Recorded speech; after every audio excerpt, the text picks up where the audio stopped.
എന്നെയും കുറേ കുട്ടികൾ വിളിക്കുന്നുണ്ട്. ഞങ്ങളത് തീരുമാനം എടുത്തില്ല. നമ്മളിങ്ങനെ അധ്യയന ദിവസങ്ങളെ കുറയുമ്പോൾ അതൊരു പ്രയാസമാണ്. പിന്നെ അതിന് പകരം ഡേ കോമ്പൻസേറ്റ് ചെയ്യേണ്ടിയൊക്കെ വരും.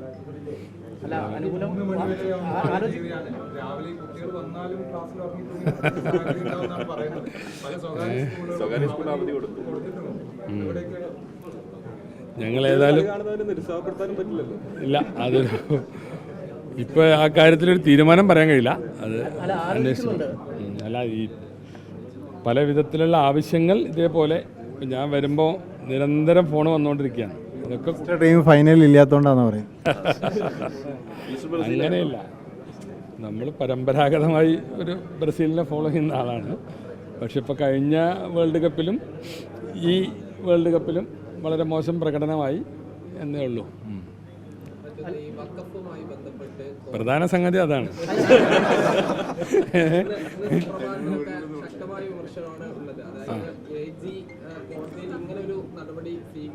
അടിസ്ഥാനത്തിലാണ് സുപ്രീം കോടതിയിൽ മുസ്ലിം ലീഗും സമസ്തയും എല്ലാം കേസ് നടത്തിക്കൊണ്ടിരിക്കുകയാണ്. ആ കേസ് കഴിയുന്നത് വരെ കാത്തിരിക്കണമെന്ന് കോടതിയെ അറിയിച്ചുകൂടായിരുന്നു എന്നാണ് ചോദിക്കുന്നത്. ആശങ്കപ്പെടുത്തുന്ന നിലപാടെന്നാണ് സുപ്രഭാതം പറയുന്നത്.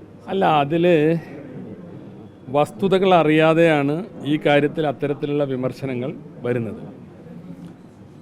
കോടതിയിൽ ഈ വിഷയവുമായി ബന്ധപ്പെട്ട് കേസുണ്ടായി. LDF സർക്കാർ നിയമിച്ച, അവർ നാമനിർദ്ദേശം ചെയ്ത വഖഫ് ബോർഡാണ്.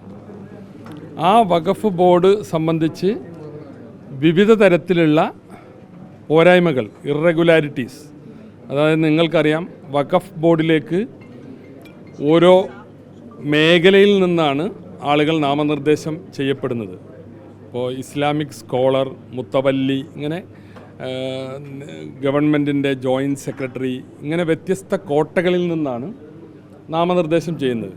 ആ കോട്ടകളൊക്കെ തെറ്റിച്ചാണ് കഴിഞ്ഞ ഗവൺമെൻറ് നാമനിർദ്ദേശം ചെയ്തത്. അപ്പോൾ അതിൽ അങ്ങനെയുള്ള പോരായ്മകൾ ആ നാമനിർദ്ദേശത്തിനുണ്ട്. അപ്പോൾ അതിനെ ചോദ്യം ചെയ്തുകൊണ്ട് അതിൽ ഈ പറഞ്ഞ പോലെ നോൺ മുസ്ലിം പ്രാതിനിധ്യം പുതിയ വഖഫ് ഭേദഗതി ബില്ലിൻ്റെ അടിസ്ഥാനത്തിൽ അത് വെച്ചില്ല എന്നൊക്കെ പറഞ്ഞ് 4 ഹർജികളാണ് വന്നത്. ആ കേസും വഖഫ് ബോർഡിനെതിരെ 4 കേസുകൾ വന്നു, വ്യത്യസ്ത കാര്യങ്ങൾ. ഒന്ന് ഈ പറഞ്ഞ പോലെ ഷോൺ ജോർജിൻ്റെ കേസ്, മറ്റൊന്ന് ഷിയ കമ്മ്യൂണിറ്റി അവർക്ക് പ്രാതിനിധ്യം കിട്ടിയില്ല എന്ന് പറഞ്ഞ്, വേറെ ഒന്ന് ബോറ കമ്മ്യൂണിറ്റി അവർക്ക് പ്രാതിനിധ്യം കിട്ടിയില്ലാണ്, പിന്നെ മറ്റൊരു പൊതുതാൽപര്യ ഹർജി. ഗവൺമെൻറ് ഇതിൽ എവിടെയും കക്ഷി ചേർന്നിട്ടില്ല. അങ്ങനെ ഒരു കേസ് വന്നു. ആ കേസിൻ്റെ ഭാഗമായി AG എന്താ പറഞ്ഞത്, ഈ 4 പെറ്റീഷനും ഡിസ്മിസ് ചെയ്യണം. അതവിടെ റെക്കോർഡ്സിൽ നോക്കൂ. 4 പെറ്റീഷനും ഡിസ്മിസ് ചെയ്യണമെന്നേ പറഞ്ഞിട്ടുള്ളൂ. ഞങ്ങൾ ഇതിന് അനുകൂലമാണെങ്കിൽ, അല്ലെങ്കിൽ ഇവിടെ ഇപ്പോൾ പറയുന്നത് പോലെ ഒത്തുകളിക്കുകയാണെങ്കിൽ,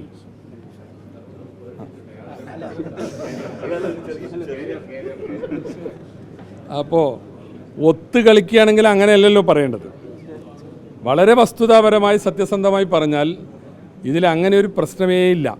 അപ്പോൾ ഈ വഖഫ് ബോർഡിനെതിരെ ഇങ്ങനെ ഇത് വന്നപ്പോൾ ഞങ്ങൾ പറഞ്ഞത് ഈ 4 പെറ്റീഷനും ഡിസ്മിസ് ചെയ്യണം.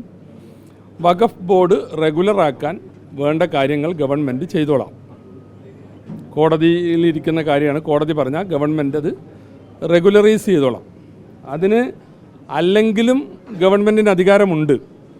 ഈ തെറ്റായ നാമനിർദ്ദേശങ്ങളെല്ലാം ഗവൺമെൻറ് വന്നാൽ with the pleasure of government, ഇപ്പോഴത്തെ പുതിയ ആക്ട് പ്രകാരം അങ്ങനെയാണ്, ഗവൺമെൻറ്റിന് അതിലെ തെറ്റായ നാമനിർദ്ദേശങ്ങളും അതേപോലെ തന്നെ വേക്കൻസി വരുന്നതും, ഇപ്പോൾ MLA പ്രതിനിധി, വഖഫ് ബോർഡിൽ ഇടതുപക്ഷം വെച്ച MLA പ്രതിനിധി കഴിഞ്ഞ തെരഞ്ഞെടുപ്പിൽ പിന്നെ പരാജയപ്പെട്ടു, ജയിച്ചിട്ടില്ല. അപ്പോൾ അവിടെ ആ വേക്കൻസി അത് ഒഴിവാണ്. അതൊക്കെ നിലവിലുള്ള ഗവൺമെൻറ്റിന് നികത്താം. ഞങ്ങൾ ആ ഒരു പ്ലാനുമായി മുന്നോട്ട് പോകുമ്പോഴാണ് ഈ കേസ് വന്നത്. അല്ല, പറയട്ടെ. അപ്പോൾ കേസ് വന്നപ്പോൾ കേസിൻ്റെ തീരുമാനം വന്നോട്ടെ. കോടതിയിൽ ഇരിക്കുന്നൊരു കാര്യം ഞങ്ങൾ കയറി പെട്ടെന്ന് ഒരു പുതിയൊരു പുനഃസംഘടന വേണ്ട എന്നേ വെച്ചുള്ളൂ. അല്ലാതെ ഇതിൽ ഒരു ഒത്തുകളിയുടെയും പ്രശ്നമില്ല. പിന്നെ ഇടതുപക്ഷം വെച്ച ബോർഡിൽപ്പെട്ട ആളുകൾ ഇങ്ങനെ ഓരോന്ന് പറയുന്നതിൽ എന്താ അർത്ഥമുള്ളത്? അത് ഗവൺമെൻറ്റിന് ഉചിതമായ നിയമാനുസൃതമുള്ള കാര്യങ്ങൾ അതിൽ ചെയ്യുക തന്നെ ചെയ്യും. പിന്നെ ഇതിലുള്ള ഈ നോൺ മുസ്ലിം ഇഷ്യൂ അത് തമിഴ്നാട്ടിലും ഇതേ പ്രശ്നമുണ്ടായി. ബാക്കി എല്ലായിടത്തും കുറേ സ്ഥലത്തൊക്കെ വെച്ചു. അത് വഖഫ് ഭേദഗതി നിയമത്തിൽ അതടക്കം വേറെ ചില വ്യവസ്ഥകളൊക്കെ നമ്മൾ എതിർത്തു. അത് വന്നു. ഇപ്പോൾ അതിനെതിരായ കേസ് നിയമം നാട്ടിൽ പ്രാബല്യത്തിൽ വന്നു. അതിനെതിരായ കേസ് സുപ്രീം കോടതിയിലുണ്ട്. തമിഴ്നാടിൻ്റെ ഇഷ്യൂവും എനിക്ക് തോന്നുന്നു ഈ അടുത്ത ആഴ്ച തന്നെ അതിൽ സുപ്രീം കോടതി ആ കേസ് കേൾക്കാനിരിക്കുകയാണ്. തമിഴ്നാട്ടിൽ ഈ നോൺ മുസ്ലിം പ്രാതിനിധ്യമില്ലാതെ വഖഫ് ബോർഡ് കൊണ്ടുവന്നു. ഹൈക്കോടതി ആ വഖഫ് ബോർഡിനെ ദുർബലപ്പെടുത്തി, അതിനെ മരവിപ്പിച്ചു. അതിനെതിരെ കേസ് കൊടുത്തത് ഇപ്പോൾ സുപ്രീം കോടതിയിൽ ഇരിക്കുകയാണ്. സുപ്രീം കോടതി അതിലെന്താ പറഞ്ഞിട്ടുള്ളത്? അടുത്ത പോസ്റ്റിങ്ങിൽ സുപ്രീം കോടതി പറഞ്ഞിട്ടുള്ളത് 2 നോൺ മുസ്ലിം പേര് തരാൻ. അപ്പോൾ അതിലേക്ക് തന്നെയാണ് ഈ കേസ് കൊണ്ടുപോയി വെക്കാൻ ഇപ്പോൾ ഇവരും സുപ്രീം കോടതിയിൽ ആവശ്യപ്പെട്ടിട്ടുള്ളത്. കേരള ഹൈക്കോടതിയുടെ തീരുമാനത്തിനെതിരായി അപ്പീൽ പോകുന്ന വഖഫ് ബോർഡിൻ്റെ പ്രതിനിധികൾ പറഞ്ഞിട്ടുള്ളത് എന്താ? സുപ്രീം കോടതിയിൽ ഏതായാലും ഒരു കേസുണ്ട്, അതിൻ്റെ കൂടെ തന്നെ വെക്കണമെന്ന്. സുപ്രീം കോടതിയിലെ കേസ് എന്താ? സുപ്രീം കോടതിയിൽ ഈ തമിഴ്നാട് ഇഷ്യൂവിൽ അപ്പീൽ പോയപ്പോൾ സുപ്രീം കോടതി പറഞ്ഞത് 2 പേര് തരാനാണ് എന്ന് പറഞ്ഞാൽ അതിൻ്റെ അർത്ഥം എന്താ? അപ്പോൾ അതുകൊണ്ട് ഇവിടെ ഞങ്ങളെ സംബന്ധിച്ചിടത്തോളം ഞങ്ങളുടെ നിലപാടുകളിൽ ഒരു മാറ്റവുമില്ല. പിന്നെ ഇവിടെ ഇപ്പോൾ ഇടതുപക്ഷം ചിന്തിക്കുന്നത് പോലെ ആ കാര്യത്തിൽ ഞങ്ങൾ ചിന്തിക്കേണ്ട കാര്യമില്ലല്ലോ. അതുകൊണ്ട് ഈ വഖഫ് ബോർഡ് യഥാവിധി പുനഃസംഘടിപ്പിക്കാനുള്ള എല്ലാ അവകാശവും സർക്കാരിനുണ്ട്. അത് ആ രീതിയിൽ ന്യായമായി നിയമ വ്യവസ്ഥയ്ക്ക് വിധേയമായി അത് ചെയ്യും. ഇപ്പോൾ ഞങ്ങളത് പറയാത്തത് കോടതിയിലിരിക്കുന്ന കേസാണ്. കോടതി പറയട്ടെ.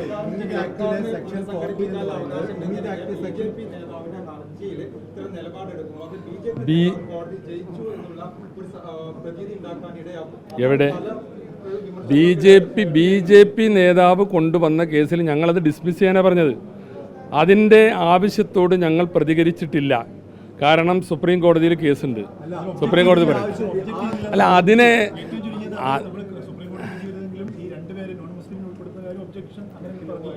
അതിന് ഞങ്ങൾ അനുകൂലിച്ചിട്ടില്ലല്ലോ. ഞങ്ങൾ ആ കേസിൽ സത്യത്തിൽ ഈ കേസുമായിട്ട് ഞങ്ങൾക്കൊരു ബന്ധവുമില്ലല്ലോ. നിലവിലുള്ള ബോർഡ് വാലിഡ് ആയിട്ടല്ല നോമിനേറ്റ് ചെയ്തത് എന്ന് പറഞ്ഞാണല്ലോ കേസ് വന്നത്. അപ്പം ഞങ്ങളെ സംബന്ധിച്ചിടത്തോളം ഗവൺമെൻറ്റാണ് അതൊക്കെ വാലിഡ് ആക്കേണ്ടത്. കോടതി എന്താണോ പറയുന്നത് അതിനനുസരിച്ച് നിലപാട് സ്വീകരിക്കും. ഈ ഹൈക്കോടതി വിധിക്കെതിരെ വഖഫ് ബോർഡ് സുപ്രീം കോടതിയെ സമീപിച്ചത് തെറ്റായി പോയി എന്നാണ് പറഞ്ഞത്. ഈ പറഞ്ഞതുപോലെ ഈ 2 അമുസ്ലിം അംഗങ്ങൾ ഉൾപ്പെടുത്താൻ കാരണമാകുമെന്നാണ് പറഞ്ഞത്. അല്ല, ഈ 2 അമുസ്ലിം അംഗങ്ങളെ ഉൾപ്പെടുത്തിയത് ഉൾപ്പെടെയുള്ള കാര്യങ്ങൾ വഖഫ് നിയമ ഭേദഗതിയാണ്. അത് പാർലമെൻറ്റ് ഓൾറെഡി പാസ്സാക്കിയ നിയമമാണ്. പക്ഷേ അതിനോടുള്ള വിയോജിപ്പിൽ, കാരണം അതിനെതിരെ കേസുണ്ട്, ആ കേസ് തീർപ്പായിട്ടില്ല. നിയമം പാസ്സായി, കേസുണ്ട്. ആ കേസിൽ ചില കാര്യങ്ങൾ സ്ട്രക്ക് ഓഫ് ചെയ്തു. എന്നാൽ ഇക്കാര്യം സ്ട്രക്ക് ഓഫ് ചെയ്തിട്ടില്ല. ചില കാര്യങ്ങൾ സെക്ഷൻ 14 നടപ്പാക്കാം എന്നാണ് പറഞ്ഞിരിക്കുന്നത്. ഹർജി തള്ളണമെന്ന് പറഞ്ഞുകൊണ്ട് ഇപ്പോൾ സർക്കാർ കോടതി അറിയിച്ചിരിക്കുന്നത് സെക്ഷൻ 14 പ്രകാരമുള്ള മാൻഡേറ്റ് ആയിട്ടുള്ള കാര്യങ്ങളൊക്കെ നടപ്പാക്കാന്നാണ്. ആ മാൻഡേറ്റ് അത് കോടതി പറയും പോലെ ചെയ്യാം എന്ന് പറഞ്ഞാൽ കോടതി പറയട്ടെ. കോടതി പറയുമ്പോൾ ചെയ്യാന്നല്ല സത്യവാങ്മൂലത്തിലുള്ളത്. ഈ നോൺ മുസ്ലിം റെപ്രസെൻറ്റേഷനെ കുറിച്ച് ഞങ്ങൾ അവിടെ AGO ഞങ്ങളോ പ്രത്യേകിച്ചൊന്നും പറഞ്ഞിട്ടില്ല. സെക്ഷൻ 14 മാൻഡേറ്റ് പ്രകാരം എല്ലാ കാര്യങ്ങളും ചെയ്യാന്ന് പറഞ്ഞു. ഇതൊക്കെ എല്ലാവർക്കും ബോധ്യമാണ്. ചില ആളുകൾ അത് ബോധ്യപ്പെട്ടില്ല എന്ന് നടിക്കുകയാണ്. ഞങ്ങൾക്ക് അങ്ങനെ പണ്ഡിതന്മാർക്കോ മതസംഘടനകൾക്കോ ന്യായമായ പരാതി ഉണ്ടെങ്കിൽ ഗവൺമെന്റിന്റെ നിലപാട് ഞങ്ങൾ അവരെ ബോധ്യപ്പെടും. എല്ലാവരും